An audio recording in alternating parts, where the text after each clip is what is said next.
Assalamualaikum warahmatullahi wabarakatuh. Perkenalkan, saya Humaira Nur Bahtiar dari Fakultas Hukum Universitas Negeri Gorontalo. Video ini dibuat untuk memenuhi tugas mata kuliah Hukum Kesehatan ujian akhir semester. Teman-teman sebelumnya tahu nggak sih apa itu hukum kesehatan? Hukum kesehatan adalah kaidah atau peraturan hukum yang mengatur hak dan kewajiban tenaga kesehatan, individu, dan masyarakat dalam pelaksanaan upaya kesehatan, aspek organisasi kesehatan, dan aspek sarana kesehatan. Kemudian teman-teman tahu nggak sih apa itu malpraktik?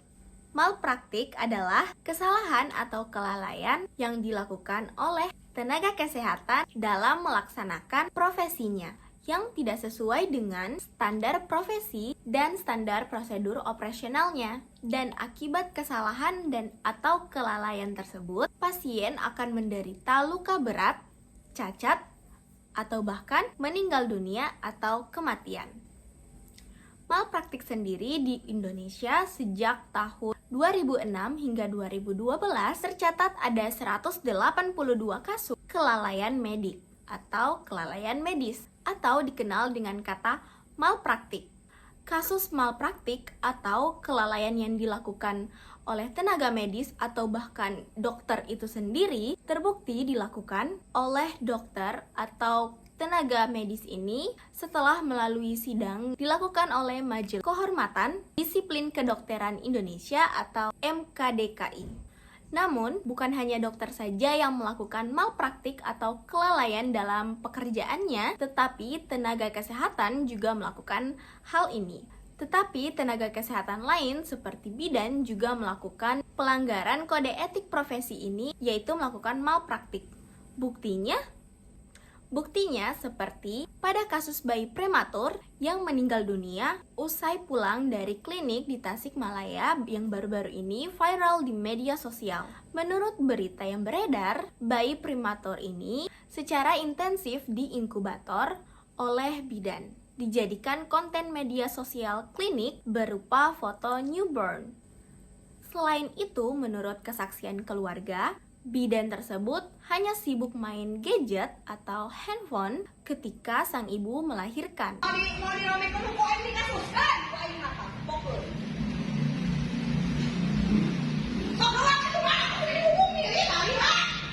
Dalam video yang viral di media sosial, tampak seorang perempuan emosi di sebuah klinik. Dirinya kecewa karena pelayanan klinik dianggap tidak maksimal hingga bayi yang baru sehari dilahirkan meninggal dunia. Keluarga semakin marah karena bayinya justru diabadikan tanpa izin, diduga untuk kepentingan media sosial klinik. Sementara Kadinkes Kota Tasikmalaya akan membentuk tim untuk menangani kasus ini. Sementara itu, saudara, pemilik klinik Alifa Tasikmalaya membantah adanya pelayanan kurang baik yang diberikan oleh pegawainya. Pihaknya sudah melakukan tindakan sesuai prosedur klinik. Untuk diketahui, meninggalnya bayi tersebut tidak di klinik, melainkan meninggal di rumah setelah 12 jam pulang dari klinik. Di mana ibu yang melahirkan ini tidak ditangani serius jika tindakan pelaku ini memenuhi unsur-unsur pasal kealpaan yang menyebabkan kematian. Dengan banyaknya terjadi kelalaian ataupun malpraktik yang terjadi di Indonesia, saya akan memberikan saran dan juga solusi agar terhindar dari kelalaian atau malpraktik yang akan dilakukan dalam hukum kesehatan. Yang pertama, meningkatkan pengetahuan dan kompetensi.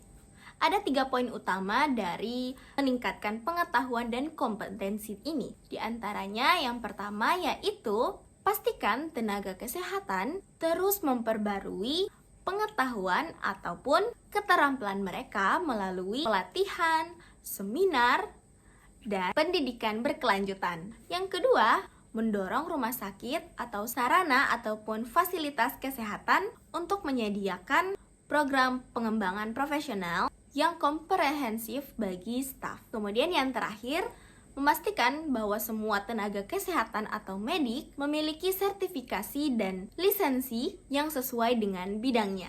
Kemudian yang kedua, ada penerapan standar operasional prosedur atau SOP yang ketat. Di mana ada 3 poin dari SOP yang ketat ini, yaitu yang pertama mengembangkan dan menerapkan SOP yang jelas dan terperinci untuk setiap prosedur medis dan tindakan perawatan.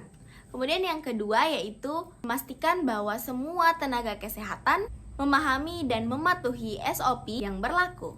Kemudian yang terakhir adalah melakukan audit dan evaluasi rutin terhadap kepatuhan terhadap SOP ini.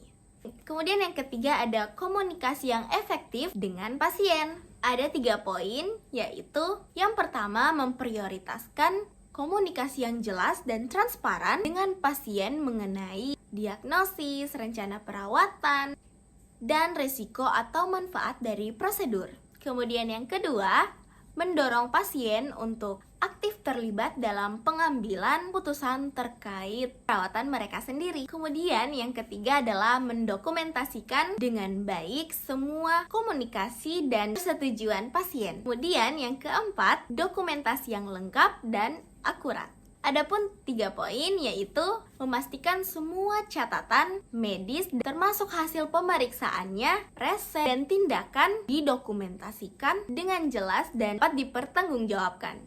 Kemudian yang kedua, menyimpan catatan medis dengan aman dan sesuai dengan peraturan yang berlaku. Dan yang terakhir adalah melakukan peninjauan berkala terhadap dokumentasi untuk memastikan kelengkapan dan akurasinya. Kemudian, bagian kelimanya yaitu sistem manajemen risiko yang efektif. Yang pertama adalah mengidentifikasi dan menilai potensi risiko malpraktik di seluruh organisasi kesehatan. Kemudian yang kedua yaitu mengembangkan dan menerapkan rencana mitigasi risiko komprehensif. Dan yang terakhir yaitu mendorong pelaporan insiden dan hampir terjadi untuk memfasilitasi pembelajaran dan perbaikan berkelanjutan. Kemudian yang terakhir atau keenam yaitu pengawasan dan akuntabilitas yang kuat. Di mana yang keenam ini juga memiliki 3 poin yaitu memastikan adanya pengawasan yang efektif dari manajemen senior dan badan pengatur di bidang kesehatan. Kemudian yang kedua yaitu menerapkan mekanisme pertanggungjawaban yang jelas bagi tenaga medis atau tenaga kesehatan dan organisasi. Dan yang terakhir yaitu mendorong budaya pelaporan dan transparansi yang mendukung pembelajaran dari kesalahan. Nah, dengan menerapkan langkah-langkah tersebut, diharapkan dapat mengurangi resiko kelalaian atau malpraktik dalam praktik kesehatan dan meningkatkan kualitas pelayanan kesehatan yang aman bagi pasien di seluruh wilayah Indonesia. Dengan ini, saya Humaira Nur Bahtiar melalui video ini untuk memenuhi ujian akhir semester dari mata kuliah Hukum Kesehatan. Berterima kasih, semoga video ini dapat membantu banyak kalangan. Sekian dari saya, pamit undur diri. Terima kasih, wabillahi taufiq wal hidayah. Wassalamualaikum warahmatullahi wabarakatuh. Sampai jumpa.